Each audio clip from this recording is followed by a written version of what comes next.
নেতৃত্ব, সাফল্য আর ডাচ ফুটবলের স্বর্ণযুগের এক কালজয়ী নাম রুড গুলিত। মাঠ কাঁপানো ডেড লক্স, চুল আর জাদুকরী পারফরম্যান্সে কোটি ভক্তের হৃদয়ে জায়গা করে নিয়েছিলেন এই কিংবদন্তি ফুটবলার। ক্লাব ফুটবলের পাশাপাশি নেদারল্যান্ডস জাতীয় দলের জার্সিতেও তিনি রচনা করেছেন গৌরবোজ্জ্বল ইতিহাস। মাঠের একাধিক পজিশনে সমান দক্ষতায় খেলতে পারতেন এই ডাচ ফুটবলার। গতি, শক্তি, ভারসাম্য এবং অসাধারণ দূরদৃষ্টির কারণে তিনি তার সময়ের অন্যতম সেরা ফুটবলার হিসেবে নিজেকে প্রতিষ্ঠিত করেন। নেদারল্যান্ডস দলের অধিনায়ক হিসেবে 1988 সালের ইউরোপীয় চ্যাম্পিয়নশিপে তিনি তার ক্যারিয়ারের সবচেয়ে বড় সাফল্য পান। সেই টুর্নামেন্টের ফাইনালে সোভিয়েত ইউনিয়নের বিপক্ষে দারুণ এক হেডে গোল করে 2-0 ব্যবধানে জয় পায় দলটি। দলের এ জয়ে প্রধান ভূমিকা রাখেন তিনি।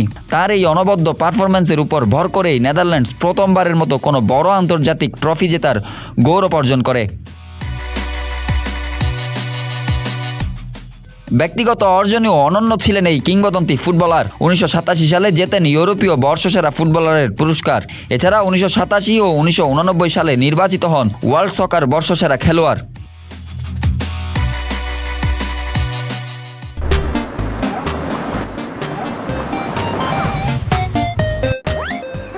ক্লাব ক্যারিয়ারে হার্লেম, ফেইনোর্ড ও পিএসবি আইন্দহোভেনে নিজের সামর্থ্য প্রমাণ দেওয়ার পর 1985 সালে রেকর্ড 6 মিলিয়ন পাউন্ডে যোগ দেন এসি মিলানে। প্রথম মৌসুমেই দলকে দীর্ঘ 9 বছর পর লিগ শিরোপা এনে দেন এবং পরবর্তীতে টানা 2টি ইউরোপিয়ান কাপ জয়ের ভিত্তি করে দেন তিনি। 1990 সালের ফুটবল বিশ্বকাপে অন্যতম ফেভারিট দল হিসেবে মাঠে নেমেছিল নেদারল্যান্ডস। তবে প্রধান তারকা রুড গুলিত হাঁটুর মারাত্মক চোটে ভোগায় ছিলেন না নিজের সেরা ফর্মে। ফলে স্বাভাবিক খেলা উপহার দিতে না পেরে শেষ 16 লড়াইয়ে চির প্রতিদ্বন্দ্বী জার্মানির কাছে হেরে বিশ্বকাপ থেকে ছিটকে যায় নেদারল্যান্ডস।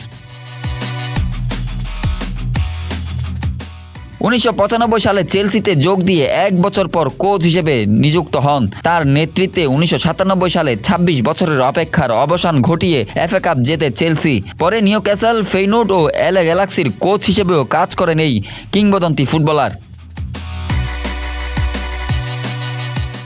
বর্তমানে রুড গুলিত জনপ্রিয় টিভি ফুটবল বিশ্লেষক। পাশাপাশি 2009 সালে লোরিয়াস স্পোর্ট ফর গুড ফাউন্ডেশন চালু করতে ভূমিকা রাখেন এবং 2017 সালে লোরিয়াস ওয়ার্ল্ড স্পোর্টস একাডেমির সদস্য হিসেবে নিযুক্ত হন।